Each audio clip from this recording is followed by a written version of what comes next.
Boa noite, meus irmãos e irmãs, todos que nos ouvem nesta noite do dia 16 de julho. Até aqui o Senhor tem nos dado graça. Quero deixar registrado aqui, como já disse, para aqueles que estão presentes, a minha gratidão pela continuidade do trabalho nessas últimas duas quarta-feiras. Nosso irmão Mateus não pôde estar presente por questões de presbitério, de sínodo, mas a igreja do Senhor sempre fica bem suprida. Nosso irmão Mateus pôde nos ajudar com as duas aulas anteriores a esta. Agora nós retomamos o tema das aulas que deixamos. Nós já estamos caminhando já para um desfecho. Nós temos estudado esse semestre e creio que cumprimos bastante bem a meta de mostrar como os sermões podem ser instrutivos. É bom lembrar nesse momento que quando Paulo fala acerca do ensino da igreja, isso estava vinculado à estrutura do sermão no Novo Testamento. A ideia de escola dominical, a ideia de classes, catecúmenos, isso veio surgir muito depois. Nós temos os ensinos feitos por causa das oratórias, dos discursos, dos sermões dos apóstolos, da primeira igreja, no início do primeiro século, até o segundo século. Foi no segundo século que começa a ter um estudo mais didático em relação à igreja, com a Didaquê como prova disso, um documento histórico. A partir do segundo século, o auge mesmo virá depois, Mas na época da igreja, onde o Novo Testamento está sendo registrado, o ensino se dava apenas pelas instruções do sermão e talvez algum colóquio aqui e acolá mais informal, mas a estrutura era de ensino baseada na igreja, no púlpito. Vamos então para o nosso texto de hoje. É um sermão titulado Cristo Crucificado, de R.C. Sproul. Este não foi do Ligori que eu peguei a referência, mas abaixo está aqui a referência da Revista Reformada, um blog, ainda existe isso hoje, Eu consultei, um irmão fez um trabalho interessante de tradução deste sermão, e nós vamos ver que um sermão, o papel do sermão é expor as escrituras, mas ao mesmo tempo o pregador é alguém que convive com o seu século. Então, por meio da construção do seu sermão, também emana as visões do seu século, a cultura do seu século. Este sermão, por exemplo, nós iremos ver que existem marcas da cultura da época de Sproul, que é um contemporâneo nosso, faleceu há alguns anos atrás, e também mostra não apenas a cultura no sentido da sociedade, como repertório de literatura, de história, de gramática, mas também de cultura no seu sentido pessoal. O pregador ele precisa também ser alguém que leve ao seu auditório uma exposição com qualidade. Ou seja, ele precisa ser alguém refinado, ter bom senso na escolha das histórias, ter bom senso na escolha das escolhas que irá guiar para expor o texto. Eu sei que não preciso lembrar, mas nenhuma pregação expositiva é exaustiva. Todo pregador terá que fazer algumas escolhas na exposição do seu sermão. O melhor pregador que existe não exporá, não será exaustivo na sua exposição, ele estará elegendo alguns elementos para levar ao seu auditório, onde crê que, por meio desses elementos, a igreja será edificada. Sproul faz isso com esse texto, de 1 Coríntios 1, 17 a 25, eu não vou ler, porque no decorrer do texto ele irá visitar esse mesmo texto bíblico, tá? Mas para quem quiser deixar a Bíblia aberta, 1 Coríntios 1, capítulo 1, versículo 17 a 25, então ele começa com uma introdução histórica. Diz lá, nestes parágrafos, Sproul, o seguinte: no ano de 220 a.C., um livro muito estranho foi publicado, e o seu autor era ainda mais estranho que o livro que publicou. Porque nesse livro que o autor dedicou para o rei da cidade de Siracuse, na costa da Cilícia, nesse livro, o autor pensou em calcular quantos grãos de areia seriam necessários para encher todo o universo. Você pode imaginar um trabalho mais bizarro que esse? Essa foi uma das últimas coisas que esse homem fez antes de morrer. Contemplar o número de grãos de areia que seria necessário para encher o universo. O nome desse homem era Arquimedes. Arquimedes é famoso por ter descoberto a lei do empuxo. em sua banheira e correr nu pelas ruas gritando. Está se referindo a uma experiência que Arquimedes fez para descobrir o volume de uma coroa, depositando ela na água e deixando que a água escorresse pela banheira. Então ele descobriu que a massa podia fazer com que outra massa se deslocasse. Aí ele saberia quanto pesava a coroa, né? Eureka, eu descobri, é o que ele disse, mesmo no que seu livro, O Contador da Areia, pareça ser tão absurdo para nós hoje, a sua estimativa da quantidade de grãos de areia que encheria o universo corresponde quase exatamente com as estimativas calculadas por cientistas do século XX, ora vejam só, apenas há poucos anos atrás. Eu acredito que é correto afirmar que Arquimedes foi um dos homens mais brilhantes, não somente no mundo antigo, mas que já pisou nesse planeta. Eu acho que você se lembra das palavras que ele falou ao rei de Siracuse, em uma ocasião quando o rei estava maravilhado com todas essas máquinas que Arquimedes tinha projetado. Arquimedes disse a ele: dê-me uma alavanca longa o suficiente e um ponto de apoio e eu posso mover todo o mundo. Lembra-se disso? Dê-me uma alavanca longa o suficiente e um ponto de apoio eu posso mover todo o mundo. Um pouco mais de 200 anos depois de Arquimedes, que Arquimedes fez essa pronunciação, uma alavanca foi encontrada que era longa o suficiente para mover o mundo. Era uma árvore de aproximadamente 3 metros de altura. E o lugar em que foi colocado foi descoberto, porque a cruz era a alavanca que virou o mundo de cabeça para baixo. Foi a cruz que revelou o poder, não da engenhosidade de Arquimedes, mas o poder do próprio Deus para escrever o mundo às avessas. Foi a mensagem daquela cruz que mudou o mundo para sempre.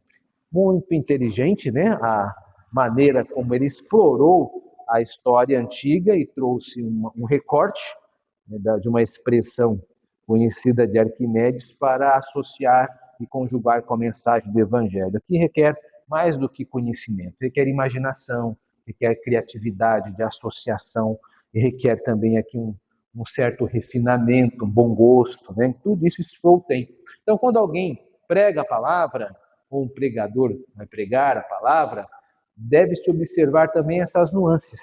Não basta só ser tão rígido, mas ele precisa mostrar também uma certa criatividade, uma certa imaginação, uma certa paixão, né? Também. Haja vista, né, que os puritanos diziam que o sermão adequado também tinha que vir com fogo, né, no coração, um coração ardente, ou seja, para mostrar que o pessoal pregava animadamente. Né? Isso não é coisa apenas do pentecostalismo, eles são recentes, mas o puritano ele era muito, como que eu posso dizer, apaixonado, né, pelas suas expressões. Né? Aquela imagem de Knox, né, segurando o púlpito com a mão levantada, né, e com aquelas expressões faciais fortes, né, para mostrar que também cabe, por vezes, usar a paixão. No caso, Sproul usou a imaginação, a criatividade, o bom gosto, a informação a bom termo. Né? Uma ótima introdução. E aí, agora vamos entrar numa sessão onde ele continua. Ele tratará sobre a literatura. Então, é possível trazer alguns textos para o texto maior, a Bíblia. Ele faz isso com bastante desenvoltura também. Vamos observar a cultura popular dele na questão da literatura e Bíblia.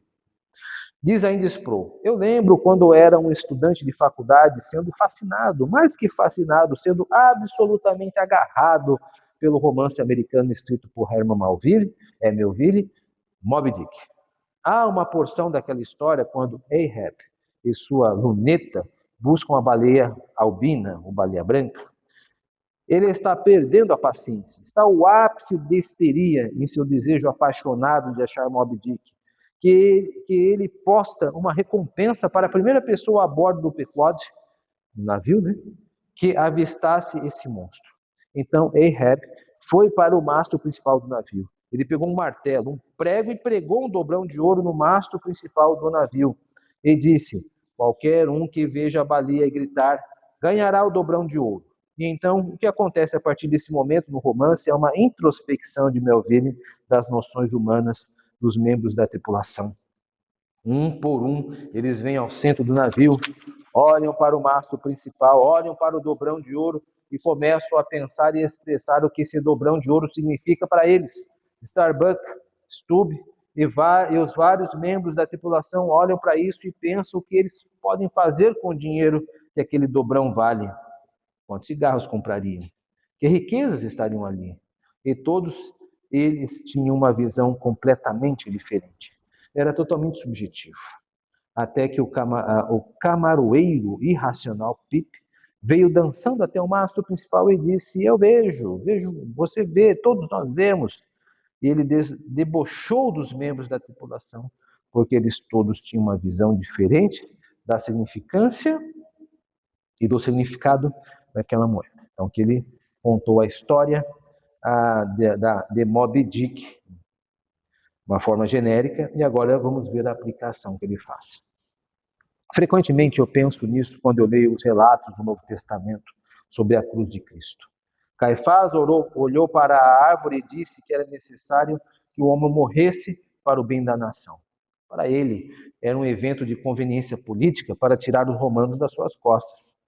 Pilatos também olha para ele do ponto de vista da conveniência, mas também no inverso, quando ele diz: se eu der Jesus para essas pessoas e eles permitirem e o matarem, então isso irá acalmar uma máfia tumultuosa de judeus e os manterá sob o controle, sob controle.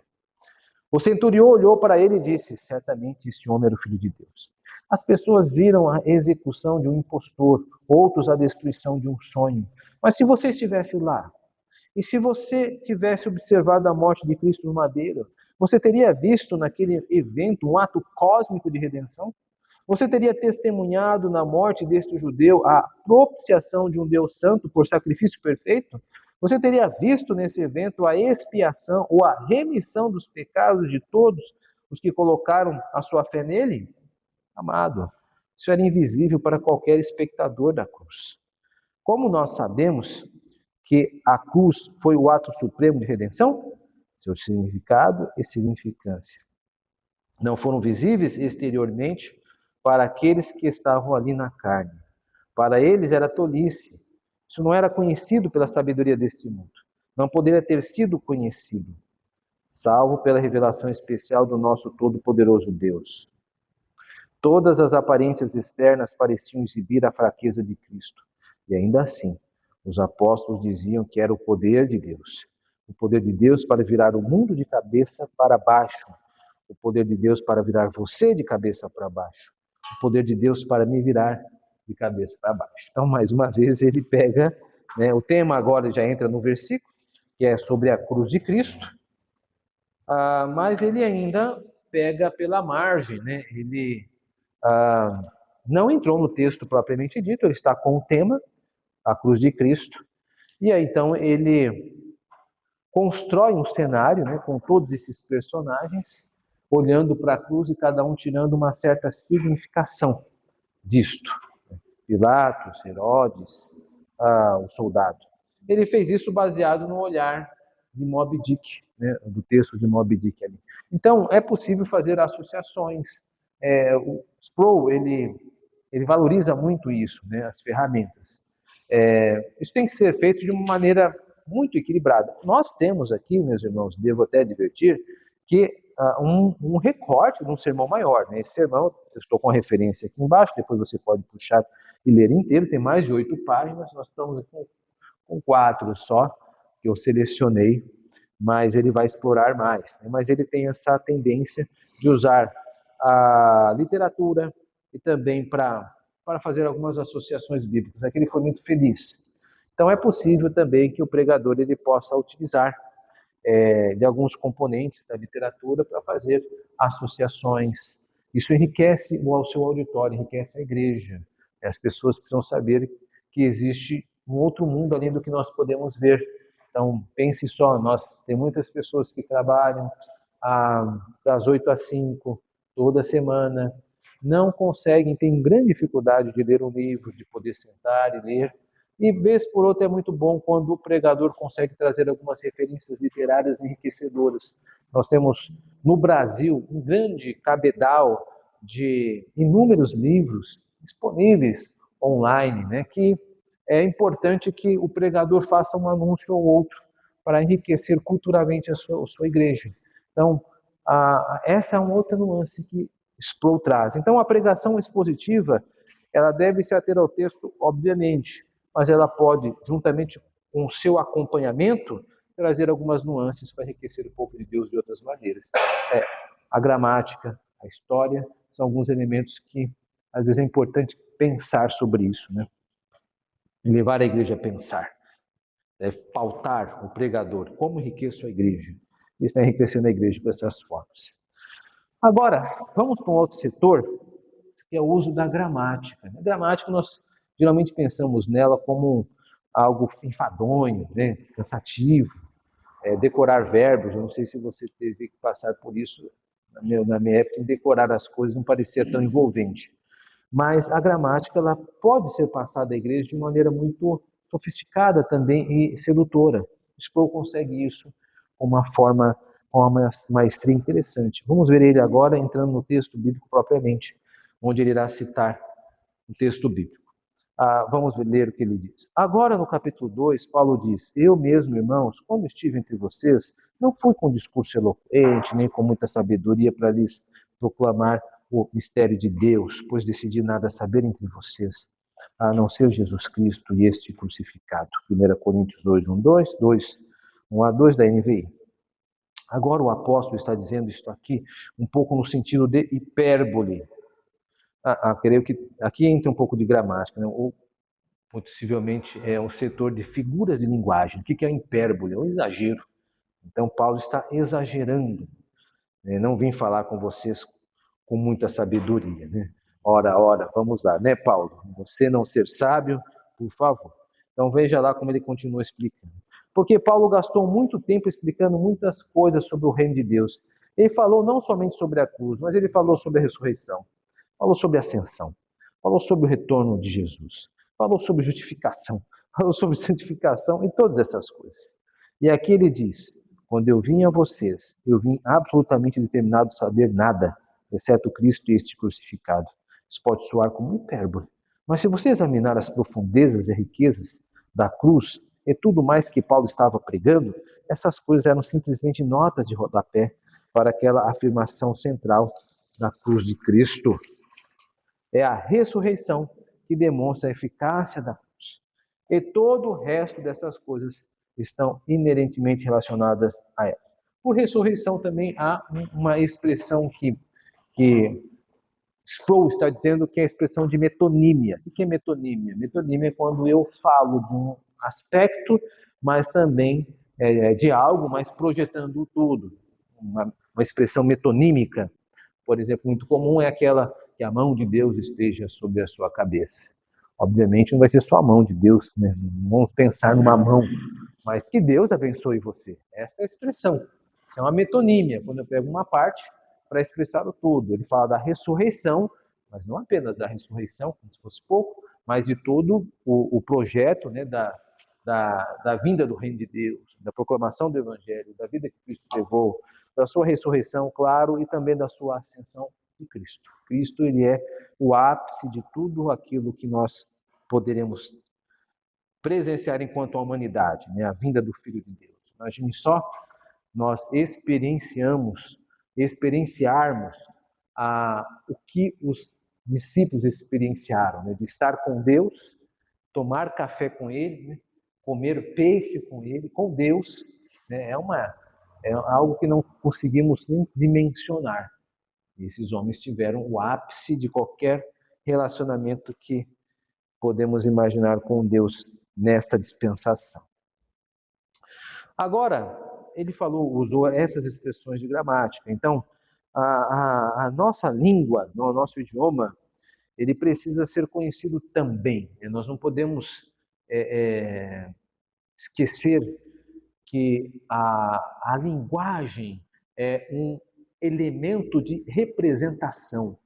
O que significa isso? Significa que a linguagem ela consegue captar um recorte daquilo que ela é testemunha, que a pessoa, o indivíduo é testemunha, mas não consegue esgotar, né, toda a realidade, né, que as testemunhas estão vendo. Então, essa representatividade, ela vai se expressar por meio da linguagem. A linguagem é sempre um recorte. Então, Lucas pode dizer, Jesus foi até a Galileia. O que é a Galileia? Você pisou a Galileia? Né? O ar da Galileia, a atmosfera marítima, né? O sol mediterrâneo, né? A comida, a culinária, né? A umidade do ar. Essas coisas nós não temos como ter pela linguagem. Então é importante quando visitarmos o texto bíblico, nunca nos esquecermos que estamos diante de uma representatividade com suas limitações. E aí nós vamos então poder usar outros recursos para poder enriquecer a pregação, mas mesmo estes são representatividades de outros elementos. Né? E a linguagem, com certeza, é qual nós mais lidamos. Por isso, o povo está sempre atento e o pregador também tem que estar atento ao uso da gramática e como essas representações podem ser usadas como ferramenta para enriquecer seu auditório. Vamos agora para uma outra parte, que é a interpretação correta.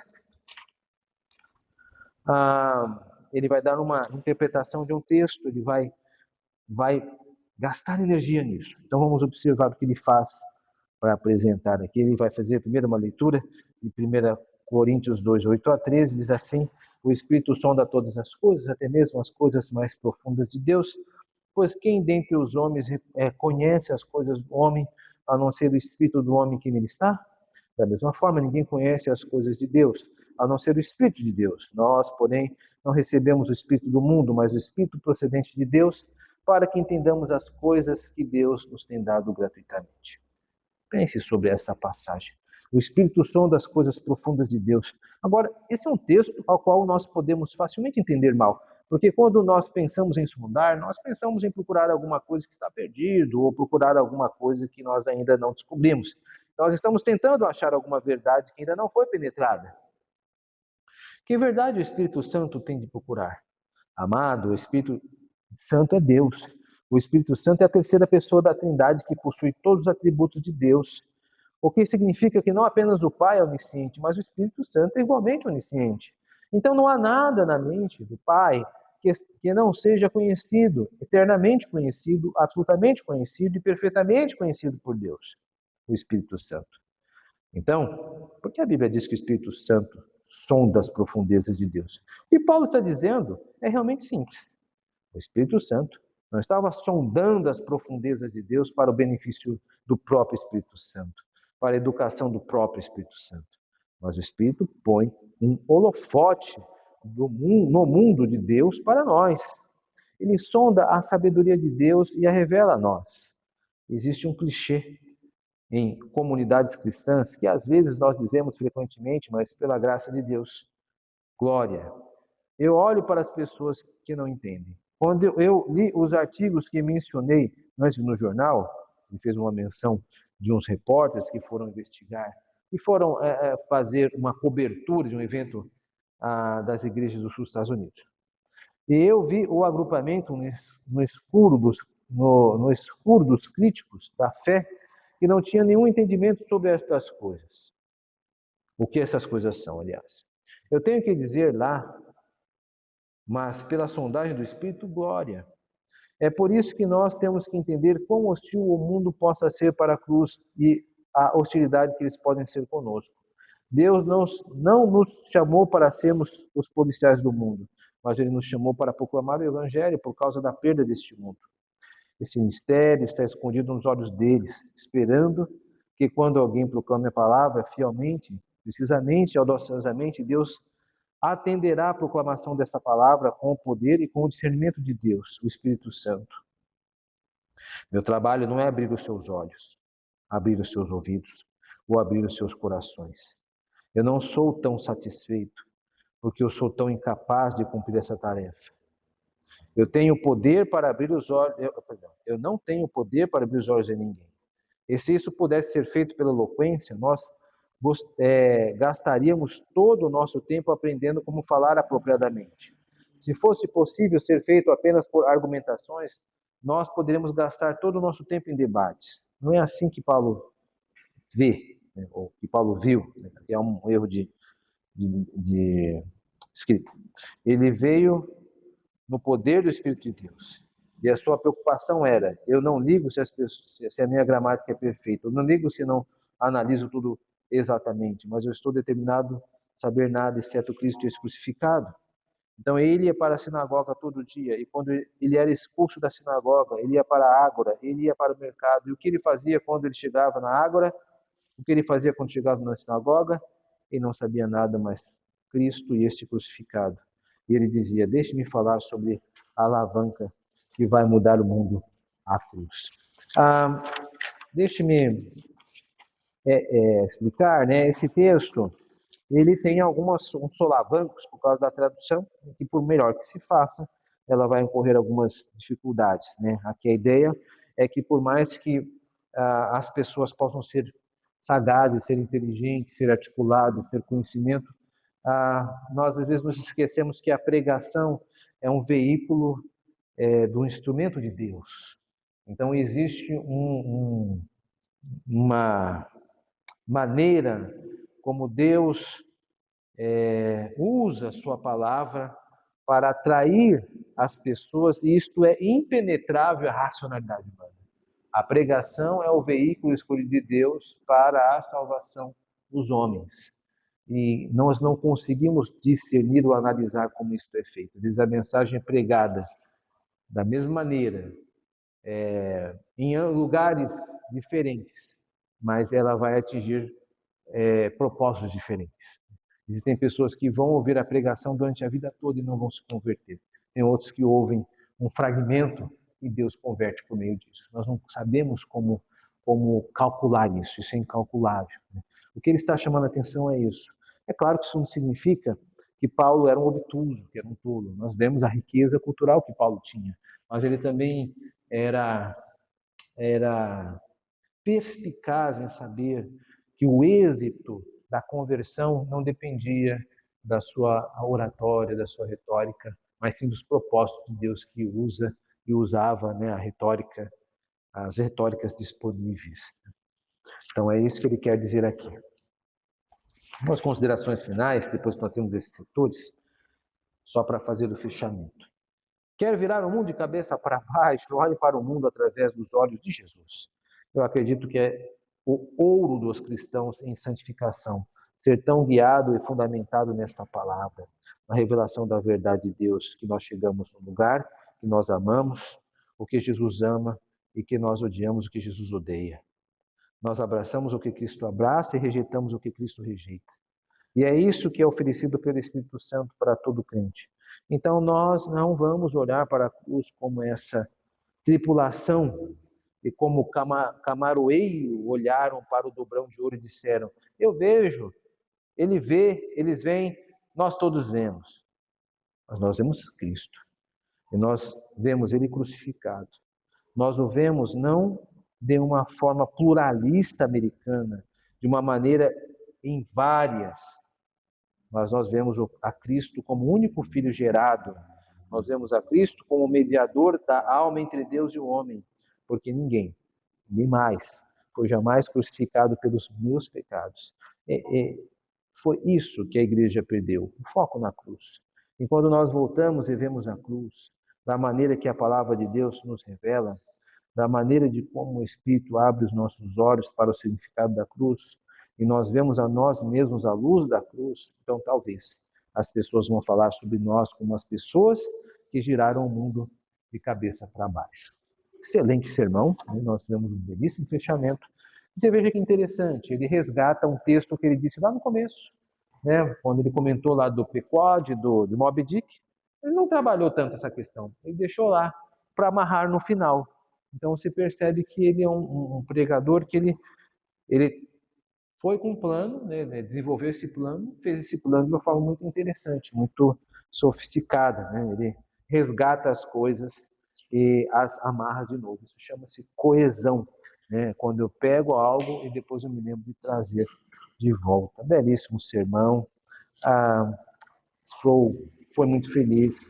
Perceba que não foi um sermão que ele gastou versículo por versículo, ele pegou um tema, a cruz de Cristo, laborou sobre isso, depois pegou alguns outros textos e expôs, mas ele não expôs cadencialmente, como às vezes nós fazemos. Então tem outras formas de expor o texto bíblico, uma delas é essa que ele utilizou. De destaque, eu creio que é isso, meus irmãos. Só um último adendo aqui, que eu não posso deixar de falar, é que nós não podemos esquecer que existe esse termo é importante, embora seja muito vago às vezes, a espiritualidade. Né? O que é a espiritualidade? Nós cristãos precisamos não apenas conhecer essa verdade por meio da razão, por meio da informação, mas nós precisamos também conhecer essas verdades por meio de uma experiência, da experienciação na nossa vida, de resistir ao pecado, de resistir às dificuldades da vida, de resistir às provações. Uma coisa é eu saber que as pessoas passam por provações, outra coisa é eu experienciar essa provação na minha alma, no meu ser. Outra vez, uma coisa é eu dizer sobre a frieza espiritual, é difícil estar frio, outra coisa é eu senti-la e combatê-la, né? Então, o conhecimento, ele anda também ao lado, né, da experiência desta mesma informação. Uma informação que não é vivida, ela se torna algo artificial. É como uma pessoa jovem falar da idade. Não faz muito sentido, né? Um jovem falar do envelhecimento.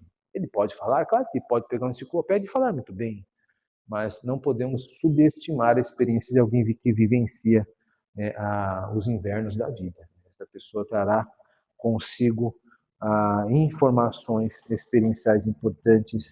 Então, conhecimento, informação, nuances que isso nos trouxe, nós somos gratos por isso. Que Deus abençoe-nos. Amém.